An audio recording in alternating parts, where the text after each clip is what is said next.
I was still trying to be an actor. I turned around and I decided that I wanted to write plays. And so I wrote a whole series of short plays, many of which were done in the very same churchfront or storefront theaters that I had acted in. And somewhere along the way I thought to myself, you know, you've got to stop this because you're not making a living. And I'm still waiting tables, you know, that sort of thing. And I wrote a full-length play. And I was working for Skitch Henderson. You know, he was the conductor of the Tonight Show Orchestra, and he had a restaurant. And so I was waiting tables there, and you know, I always think everything in my life has been luck and happenstance. And so what happened was, there was this fellow who came in. I didn't know anything about him, but he was an Anglo man who came in with several young African-American people. And one night he came into the restaurant, and they all ate.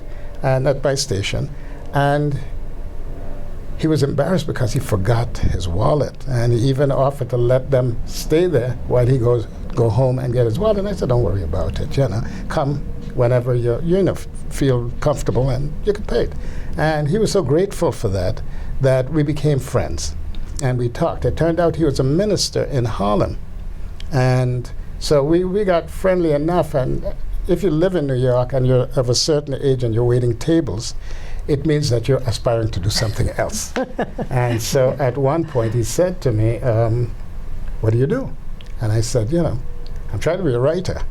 And he said, he asked later when he knew me better, he said, "Can I see something you've written?" And I did something I never ever do. I actually gave him this play that I'd written called The Offering. And after he read it, he told me that he was a friend of Douglas Turner Ward, who was the artistic director of the Negro Ensemble Company. The Negro Ensemble Company at that time was probably the best known African-American theater in the world. Mm-hmm. And so I said, "Really?" And he said, "Yes, I'm on the board, advisory board." And so I said, "Sure." He took the play to Doug. And about 6 months later, I remember it was right after Christmas, he said to me, "You ought to call Doug about your play." And I was really very shy. I've always been shy about anything like that. I said, "Well, maybe he didn't get a chance to read it." So finally he said, "Look," he said, "I had dinner with him and his wife, and all he talked about was your play." Mm-hmm. And I said, "Really?" And so he said, "You should call him." And again, I was reticent. And I said, "But he will call me when he's ready." And so he said, "Well, I'll arrange for both of you to meet. We'll go down, we'll see one of the plays. I'll ask him to have a drink with us after." So he did.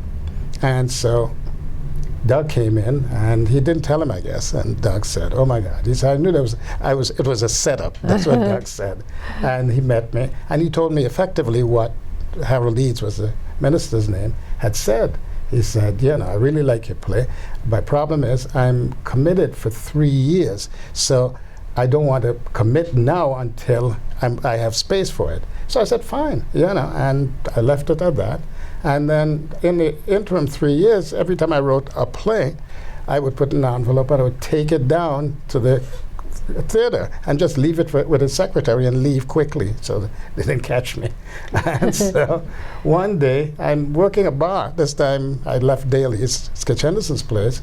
I'm working a bar, and I get a call and asked for Gus Edwards, and I said yes, talking, and the secretary said, "This is Doug's secretary.